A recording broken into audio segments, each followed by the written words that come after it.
Sinusweep nga ng Gilas Pilipinas ang dalawang laro nila kontra sa Hong Kong at Chinese Taipei sa first window ng 2025 FIBA World Cup qualifiers.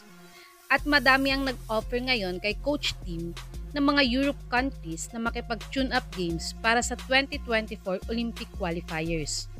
Pero dahil hindi nga makakasama si Kabayan Clarkson sa mga tune-up games na to dahil sa mga NBA schedules niya, ay kailangan ng Gilas Pilipinas ng backup naturalized player ni Kabayan Brownlee na maaari nilang dalhin dito. At ngayon ay maglalaro si Justin Brownlee sa Indonesia Basketball League upang makapagpakondisyon pa sa kanyang laro. Kaya't narito ang mga top players na maaaring gawing backup naturalized players ni Kabayan Brownlee. Top 5, Christian Standhardinger. Si Stand nga ay matagal nang retirado sa paglalaro para sa Gilas Pilipinas. Pero dahil ang head coach niya sa Barangay Ginebra, ang coach ngayon ng Gilas na si Coach Tim Cone, ay baka mapapayag niya maglaro muli si Bulldozer sa Gilas gaya ni Japet Aguilar na nagretiro na din sa Gilas pero naglaro muli sa first window ng 2025 FIBA Asia Cup qualifiers dahil sa mga injured big man na sina AG Edu at Junmar Fajardo. At isa din naman siya sa mga Twin Towers ni Coach Tim sa Ginebra. Kaya't dahil dito, ay gabay na nga niya ang sistema ng Gilas ngayon. Kaya't siya ang isa sa mga dapat isama ni Coach Tim na gawing backup naturalized player ni Kabayan Brownlee. Si Standhardinger ay nag-average ng 17.2 points, 9.6 rebounds, 5.2 assists, 1.1 steals, 52 field goal percentage, at 48% free throw shooter last PBA 48 Commissioner's Cup. Panoorin natin ang counting highlights ni Bulldozer last PBA 48 Commissioner's Cup.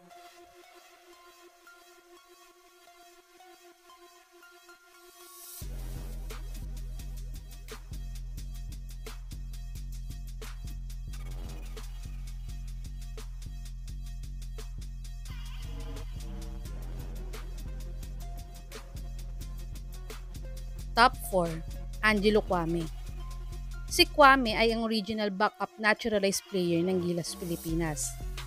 Pero dahil na-signed siya ng isang team na French League, ay ito nga muna ang kanyang naging priority. Ngunit, kung i-call up nga siya ni Coach Tim, ay baka agad-agad siyang sumama sa Gilas team para sa paghahanda nila sa 2024 Olympics qualifiers. Dahil siya ay isa sa mga kasama sa lineup ng 19th Asian Games na nag-gold medal under kay Coach Tim Cone. Si Kwame ay nag-average ng 10.2 points, 6.5 rebounds, 1 assist, 0.7 blocks, 63 field goal percentage, at 69% free throw shooter sa ongoing ng French NM1 Championship. Panoorin natin ang counting highlights ni Kwame sa French League na kanyang pinaglalaruan.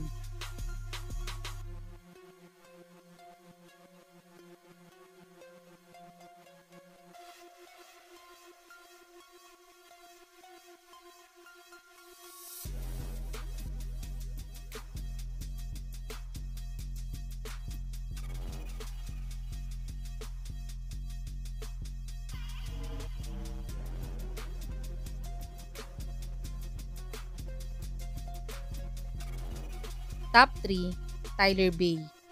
Si Bay ay ang import ng Magnolia Hotshots ngayong Commissioner's Cup sa PBA. At di naman sila binigo nito dahil siya nga ang dahilan kung bakit naging successful ang Magnolia last conference.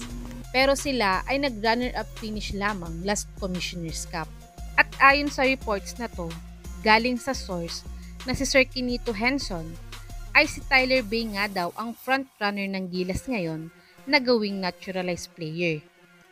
Si Bay ay nag-average ng 27.6 points, 14 rebounds, 2.1 assists, 2.2 steals, at 1 block per game last PBA 48 Commissioner's Cup. Panoorin natin ang counting highlights ni Tyler Bay last PBA 48 Commissioner's Cup.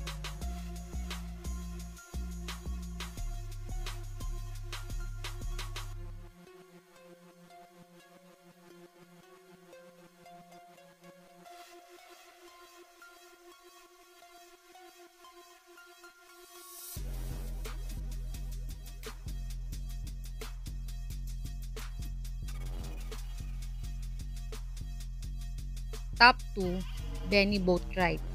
Si Boatwright ang naging final import ng SMB last Commissioner's Cup playoffs. At muntik pa nga siyang di payagan dahil 6'10" ang height niya pag may sapatos, pero buti na lang at without shoes ang sukatan sa pagiging import sa PBA. Kaya't siya ay pinayagan din.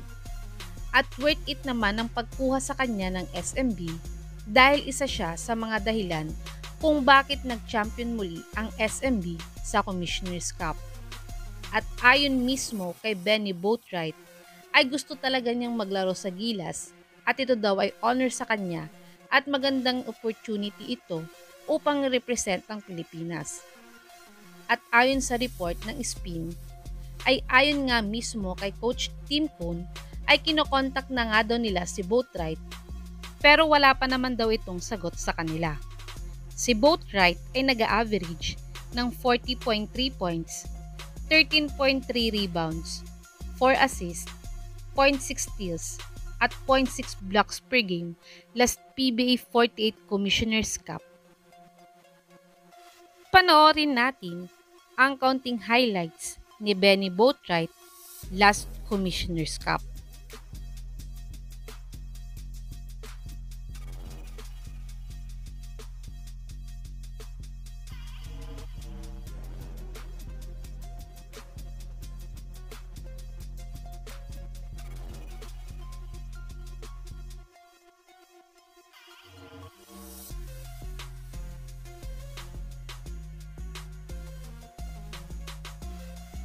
Top 1, Dwight Howard. Si Superman ay 3 times NBA Defensive Player of the Year at 1-time NBA Champion. Isang legit star big man itong si Dwight sa NBA.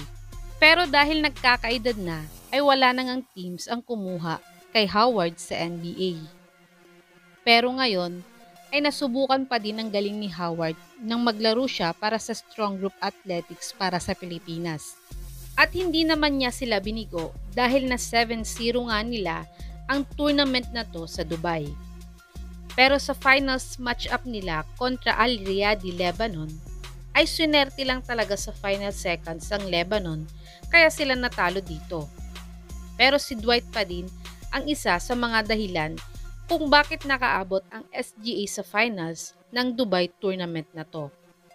At matapos pa nga maglabas ang Team USA ng 41-man pool nila para sa Olympics na wala si Superman, ay nag-post agad ito na sa Pilipinas nga daw siya maglalaro para sa Olympics. At balak naman tumulong ng tycoon billionaire na si Frank Lau kung gustong kunin ng SBP si Dwight bilang bagong naturalized player ng Gilas Pilipinas.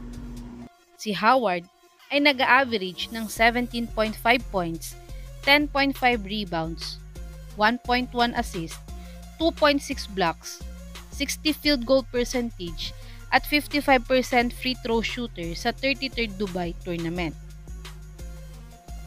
Panoorin natin ang counting highlights ni Superman sa kanyang Strong Group Athletics team.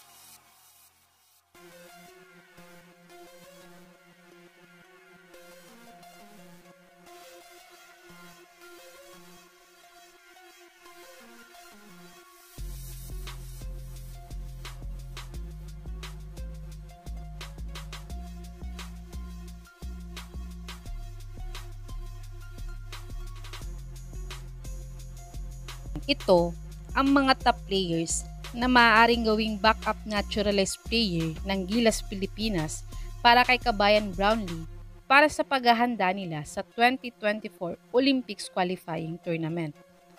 Kayo mga kababos, sino sa mga ito ang nararapat na gawing backup naturalized player ni Kabayan Brownlee? I-comment nyo na po yan sa baba.